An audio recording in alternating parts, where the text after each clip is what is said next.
మాధవకి మంచి అమ్మాయితో పెళ్లి చేసి ఇంట్లోంచి వెళ్ళిపోతున్న మహాలక్ష్మికి నిన్ను ప్రేమిస్తున్నాను అని చెప్పిన చక్రి. మరి మహాలక్ష్మి ఏం చేసింది? మాధవకి పెళ్లి చేసినటువంటి మహాలక్ష్మి గురించి ఇంట్లో వాళ్ళు నిజం తెలుసుకున్నారా? మరి ఇదంతా కూడా వీడియోలో చూసి తెలుసుకునేద్దాం. పొదరిల్లు రాబోయే కథలో జరగబోయేటటువంటి విషయాల గురించి ముందుగా తెలుసుకోవటానికి వీడియోని లైక్ చేసి ఛానల్ను సబ్స్క్రైబ్ చేసి పక్కనే ఉన్న బెల్ ఐకాన్లో ఆల్ ట్యాప్ చేయండి. మొత్తం మీదకి చూసుకున్నట్లయితే కనుక ఇక అందరూ ఎదురు చూస్తూ ఉండగా మహాలక్ష్మి గురించి రిసెప్షన్ ఎప్పుడెప్పుడా అని చెప్పి ఎదురు చూస్తున్న టైంలోనే అసలు విషయం బయట పెట్టేసింది మహాలక్ష్మి మాధవ దగ్గర. ఎందుకనంటే ఎట్టి పరిస్థితుల్లోనూ ఇప్పుడు నేను గనక బయటకు వచ్చి రిసెప్షన్లో నిలబడితే అక్కడ జరిగేది ఒక్కటే.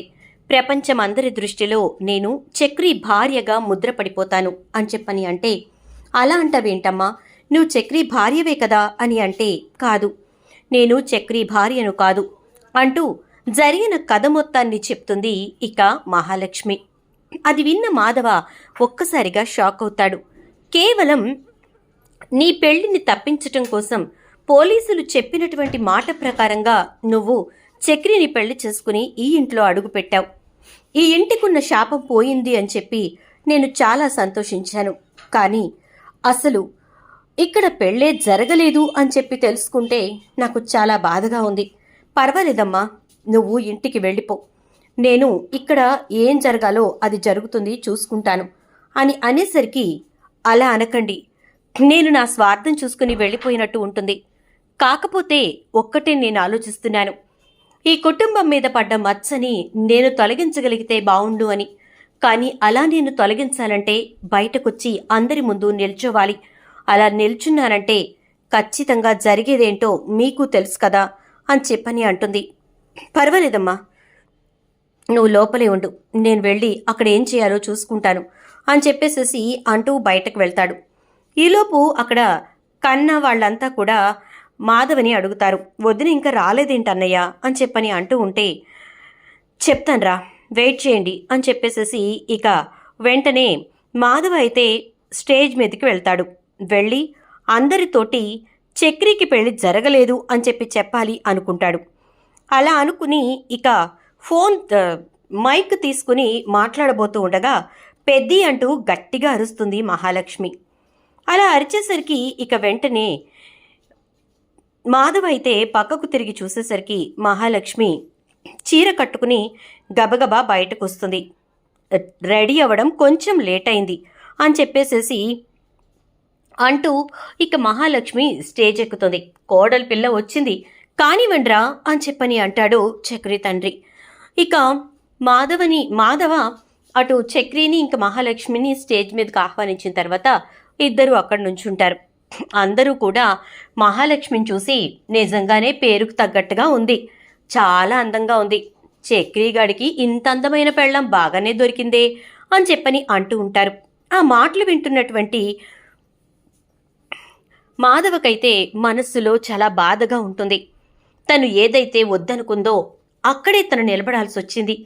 అక్కడ తను ఆ పేరు పడాల్సి వస్తోంది. ఇప్పుడు ఎట్టి పరిస్థితుల్లోనూ ఇక్కడ కన్న, కేశవ వీళ్ళంతా సంతోషంగా ఉన్న ఈ క్షణాల్ని నేను ఇలా నిలబెట్టాలి అంటే నిజాన్ని నాలోనే దాచుకోవాలి. కానీ అలా నిజాన్ని నేను దాచుకుంటే ఇక్కడ జరిగేదేంటి? ఆ అమ్మాయి బాధపడుతుంది అని అనుకుంటూ ఉండగానే వెనకాలన్న గుడ్లగుబలు చూడండి అంటూ ఇక చక్రి వాళ్ళ నాన్న వాళ్ళ అమ్మకి సంబంధించినటువంటి తాళిబొట్టును తీసుకొస్తాడు. అలా తీసుకొచ్చి, ఇదిగో చక్రి, ఈ తాళిబొట్టుని కోడలి మెళ్ళ వేయరా అని చెప్పని అంటాడు. ఇది మీ అమ్మ తాళిబొట్టు, ఈ తాళిబొట్టుని కోడలి మెళ్ళలో వేసి ఎలా అయినా సరే ఈ ఇంటికి మహాలక్ష్మి కళ వచ్చింది అని చెప్పి చూపించు అని నారాయణ అంటూ ఉంటే, ఇక ఆ మాటలతోటి అందరూ కూడా వచ్చిందిలే, ఇంకా ముగ్గురున్నారు పెళ్లి చేయటానికి అని అంటూ ఉంటే, నా కోడలే ఆ ముగ్గురికి కూడా పెళ్ళిళ్ళు చేస్తుంది తెలుసా అంటాడు నారాయణ. నారాయణ మాటలతోటి ఇక వెనక కూర్చుని ఉన్నటువంటి తాయారు, ముందుంది మొసళ్ళ పండగ, ఇక్కడ ఒక్క పెళ్లి జరిగిపోతేనే సంబడం చేసేసుకుంటే ఎట్లా అని అనేసరికి ఇన్నేళ్లకి ఇంటికి రంగులేసామే, ఇంకే ఉంది, రాబోయే రోజుల్లో ఈ రంగులు ఇలాగే నిలబడిపోతాయి. నా పెద్ద కొడుక్కి కూడా నా కోడలే పెళ్లి చేసుద్ది, చూస్తూ ఉండు అని చెప్పని అంటాడు.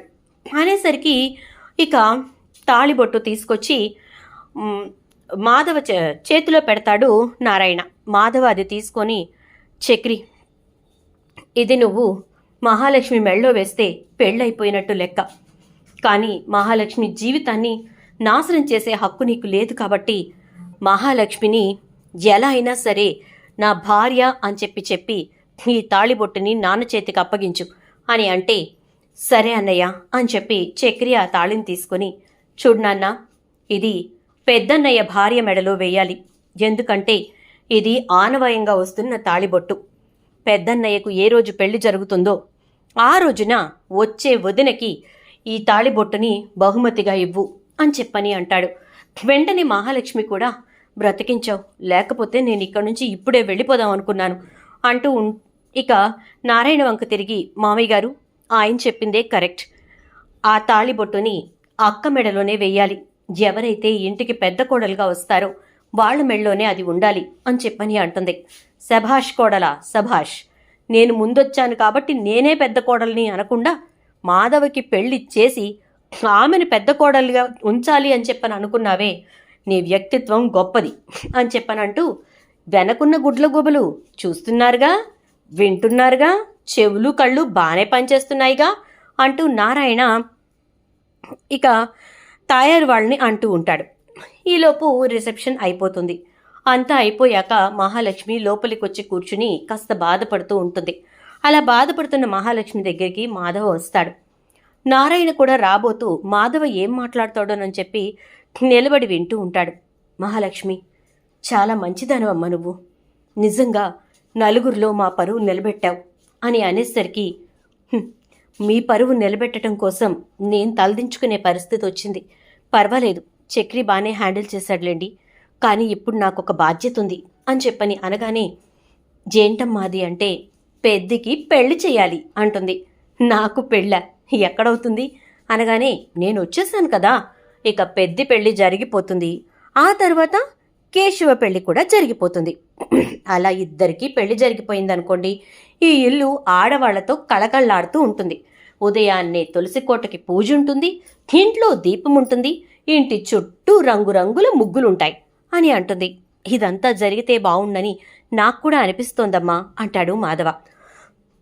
జరుగుతుంది పెద్ది, ఎందుకు కంగారు పడతారు చెప్పండి, ఖచ్చితంగా జరిగేలా నేను చేస్తాను కదా అని చెప్పేసేసి ఇక ఆ రోజు నుంచి మహాలక్ష్మి మ్యారేజ్ బ్యూరో వాళ్లతో మాట్లాడుతూనే ఉంటుంది. మాధవకి మంచి సంబంధం వెతుకుతుంది.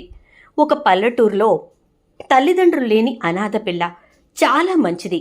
అలా వెతికినటువంటి ఆ సంబంధాన్ని తీసుకొచ్చి మ్యారేజ్ బ్యూరో వాళ్ళు ఇక మహాలక్ష్మికి చూపించేసరికి ఇక తన గురించి ఎంక్వైరీ చేస్తుంది. ఆ అమ్మాయి చాలా మంచిదని, అణకువగలిగిందని, నలుగురితో కలిసిపోయే పిల్లని, అలాగే గొప్పింటికి కాకపోయినా నలుగురు ఉన్న ఇంటికి వెళ్ళాలి, అలా ఇంటికి కోడరికం చేసుకోవాలి అని చెప్పి ఆశపడుతోందని తెలుసుకుని చాలా సంతోషపడుతుంది.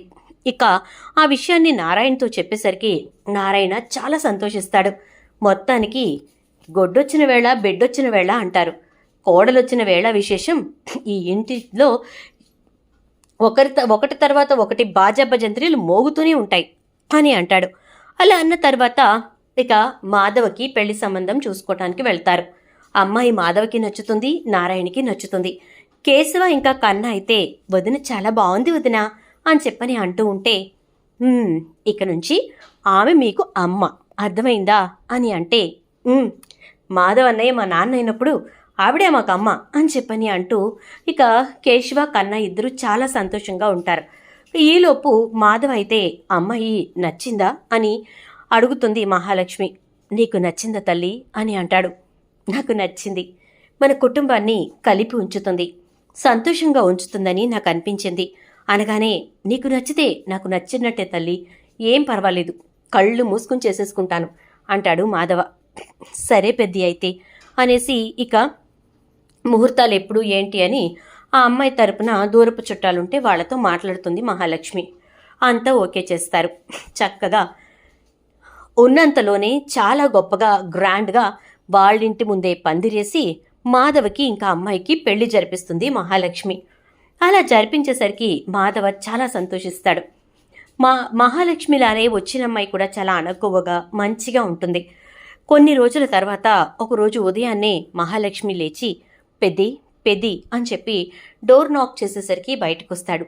చెప్పమ్మా అని అనగానే నేను బయలుదేరదాం అనుకుంటున్నాను అని అంటుంది.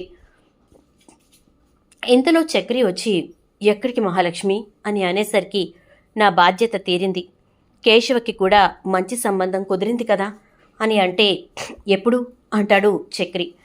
పెద్దికి చెప్పాను, ఆ అమ్మాయిని చూసుకోవటానికి వెళ్ళండి అని అంటే ఈ పెళ్లి కూడా నీ చేతుల మీదుగా జరిగితే అంటాడు మాధవ. అప్పుడు నేనిక్కడి నుంచి కదలలేనేమో పెద్ది అంటుంది. లేదు, ఖచ్చితంగా ఆ పెళ్లి కూడా నీ చేతుల మీదుగా జరిగిందనుకో, ఇక ఈ ఇంటి బాధ్యత నీకు తీరినట్టవుతుంది అని అనగానే ఏం మాట్లాడుతున్నావు అన్నయ్య, ఇంటి బాధ్యత తీరడం ఏంటి అంటాడు.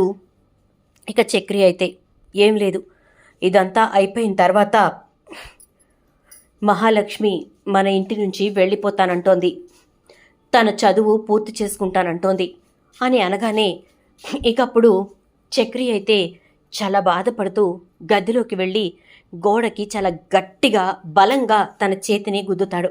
దాంతో మా చక్రి చేతి నుంచి రక్తం కారుతూ ఉంటుంది. ఈలోపు మాధవ లోపలికి వెళ్ళబోతూ ఉంటే నేను చూస్తాను పెద్ది, నువ్వు వెళ్ళు అని చెప్పేసేసి ఇక లోపలికి వెళ్ళేసరికి చక్రి చేతి నుంచి రక్తం కారుతూ ఉంటుంది. అయ్యో ఏంటి చక్రి ఇది అని చెప్పి గబగబా కట్టబోతుంటే చేతికైన గాయానికి కట్టగలుగుతావు, మనసుకైన గాయానికి కట్టగలవా అని అంటాడు. జేం మాట్లాడుతున్నావు అని అంటే నా మనసు నీ పాదాల దగ్గర ఎప్పుడో పెట్టేశాను మహాలక్ష్మి. ఏ రోజైతే ఈ కుటుంబ బాధ్యత కోసం నీకిష్టం లేకపోయినా వచ్చి రిసెప్షన్లో నుంచున్నావో, ఏ రోజైతే మా అన్నయ్య పెళ్లిని నీ బాధ్యతగా తీసుకుని పెళ్లి చేసి ఈ కుటుంబాన్ని నిలబెట్టావో, ఇప్పుడు ఈ క్షణం కూడా కేశవకు మంచి సంబంధం చూసి అన్నయ్యకి అప్పచెప్పావు. ఇవన్నీ చేస్తూ నా మనసుని ఎప్పుడో నీ కాళ్ల దగ్గర పెట్టేసుకున్నావు. అలాంటిది ఇప్పుడు దాన్ని తొక్కుతూ దాన్ని దాటుకుని వెళ్ళిపోతానంటుంటే నా చెయ్యేంటి, నా మనసే రక్తమోడుతోంది అని చెప్పని అంటాడు చక్రి. ఏం మాట్లాడుతున్నావు, అసలు ఎందుకిలా మాట్లాడుతున్నావు? నేను మీ కుటుంబం బాగుండాలి అనుకునే ఆగాను, నలుగురిలో మీరు తలదించుకోకూడదు అనుకునే ఉన్నాను. ఇప్పుడు నేను వెళ్ళిపోయినా మీరేమీ నేను వదిలేసి వెళ్ళిపోయానని చెప్పవసరం లేదు. చదువుకోటకు వెళ్ళనని చెప్పండి. ఆ తరువాత నువ్వు ఒక మంచి అమ్మాయిని చూసి పెళ్లి చేసుకో. ఏమైంది అంటే చదువుకున్న అమ్మాయి కదా, పొగరుతో వదిలేసింది అని చెప్పండి. అంతే తప్ప మీరు ఎక్కడా కూడా తక్కువ కావాల్సిన అవసరం లేదు అనగానే అసలు అదంతా ఎందుకు చెప్పాలి? ఎందుకు నువ్వు నన్ను వదిలేయాలి? నా ప్రేమను నువ్వు అర్థం చేసుకోకూడదా? నా ప్రేమకు నువ్వు విలువ ఇవ్వకూడదా? నా ప్రేమను నువ్వు నిలబెట్టకూడదా అని అంటాడు.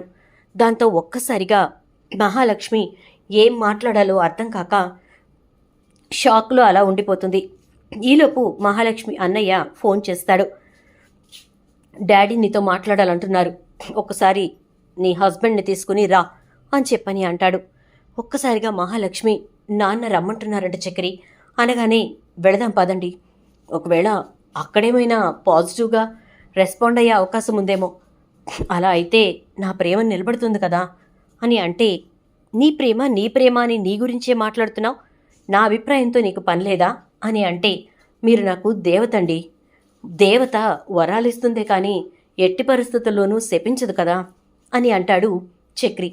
దాంతో ఇక ప్రతాప్ దగ్గరికి చక్రి మహాలక్ష్మి ఇద్దరూ కలిసి వెళ్తారు.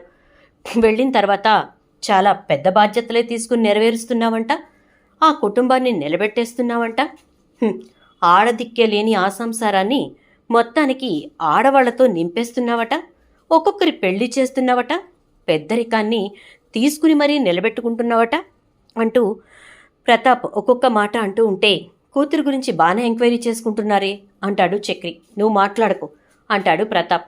మీరు మాట్లాడుతోంది నా భార్యతో కదా, అందుకోసమే నా భార్యని గొప్పగా పొగిడితే నేను బాధపడను, కానీ వెటకారంగా వ్యంగ్యంగా మాట్లాడితే నేను తట్టుకోలేను, అందుకే అడిగాను అని అంటాడు. దాంతో ప్రతాప్ చెప్పు ఏంటి నీ ఉద్దేశ్యం అని చెప్పని అంటే, నా ఉద్దేశం ఏమీ లేదు డాడ్, నేను చదువుకోవాలనుకుంటున్నాను. చక్రితో ఇప్పుడు అదే చెప్తున్నాను, చదువుకోటానికి నేను దూరంగా వెళ్తాను అని చెప్పి. అనగానే, ఎందుకు? ఇద్దరూ కలిసి ఇక్కడికి వచ్చేసేయండి. నీ చదువు, నీ ఉద్యోగం అన్నీ నీ ఇష్ట ప్రకారం చేసుకో అనగానే, అంటే చక్రిని ఇల్లరికం రమ్మంటున్నావా డాడ్ అని అంటుంది మహాలక్ష్మి. అలాగే అనుకో అనగానే, అవసరం లేదు, దాని బదులు నా చదువు నా ఉద్యోగం చేసుకుంటూ నేను చక్రికి దూరంగా ఉండి నా జీవితం నేను బ్రతుకుతాను. చక్రి బ్రతుకుతాడు, అంతే తప్ప ఎట్టి పరిస్థితుల్లోనూ చక్రి ఇక్కడికి ఇల్లరికం రాడు అని అంటుంది. అంటే మాలో కలవాలని నువ్వు అనుకోవట్లేదా అని అనగానే, లేదు, కలిసినా సంతోషంగా ఒక పూట వచ్చి చక్కగా మీరు పెట్టిన భోజనం తిని మీరిచ్చిన బట్టలు కట్టుకుని వెళ్తానేమో తప్ప ఇల్లరికం అల్లుడిగా నా భర్తని ఇక్కడికి తీసుకురాను. నేను ఈ ఇంట్లో ఇల్లరికపు కూతురిగా ఉండను అని అంటుంది. దాంతో ప్రతాప్ అయితే, శభాష్, మొత్తానికి నేను నా కూతురు ఎలా ఉండాలనుకున్నానో అలాగే ఉన్నావు, చాలా సంతోషంగా ఉంది అని చెప్పని అంటూ ఉంటాడు. ఏంటి డాడ్ అలా అంటున్నారంటే, వెరీ గుడ్, మొత్తం సారంతా రెడీ చేసి పెట్టాను, తీసుకొని మీ అత్తగారింటికి వెళ్ళు అని అనగానే ఒక్కసారిగా షాక్ అయిపోతుంది మహాలక్ష్మి. మీ పెళ్లిని డాడ్ అంగీకరిస్తున్నారు అని చెప్పని చెప్తాడు మహాలక్ష్మి అన్నయ్య. దాంతో ఇక ఎటూ మాట్లాడలేని పరిస్థితి. ఇక అప్పుడు చక్రి, నా ప్రేమ బలమైందండి, అందుకే మీరు తొక్కేస్తారేమోనని నా హృదయం గజగజ వణికిపోతుంటే నా ప్రేమ మొత్తానికి మీ నాన్నగారిని, అదే మా మామగారిని తాకి ఈ రకంగా మొత్తానికి నిలబెట్టింది అని చెప్పని అనగానే ఇక మహాలక్ష్మి సరే అయితే అంటూ ఇంటికి వెళ్తుంది. పెద్ది అని పిలవగానే మాధవ, చెప్పమ్మా అంటాడు. నేనెక్కడికి వెళ్ళట్లేదులే, ఇక్కడే ఉంటున్నాను, మా నాన్న వాళ్ళు కూడా మా పెళ్ళిని అంగీకరించారు అని చెప్తుంది. చాలా సంతోషం, ఇప్పటి వరకు నా గుండె కొట్టుకుంటూనే ఉంది, నా బంగారు తల్లి ఎక్కడ ఈ ఇంటిని వదిలి వెళ్ళిపోతుందోనని చెప్పి అంటాడు మాధవ.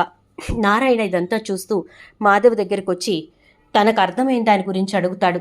నీకు అర్థమైందే జరిగింది, కానీ ఈ విషయం బయటికి రాకూడదు నాన్న అని అంటే, మీ జీవితాలు బాగుంటాయంటే నేనెందుకు మాట్లాడతానురా, మాట్లాడను అంటాడు నారాయణ. చూద్దాం ఏం జరుగుతుందో. వీడియో నచ్చితే లైక్ చేయండి, వీడియోని షేర్ చేయండి, ఛానల్ అయితే సబ్స్క్రైబ్ చేసుకుని పక్కనే ఉన్న బెల్ ఐకాన్లో ఆల్ ట్యాప్ చేయడం మాత్రం అస్సలు మర్చిపోకండి. Thank you.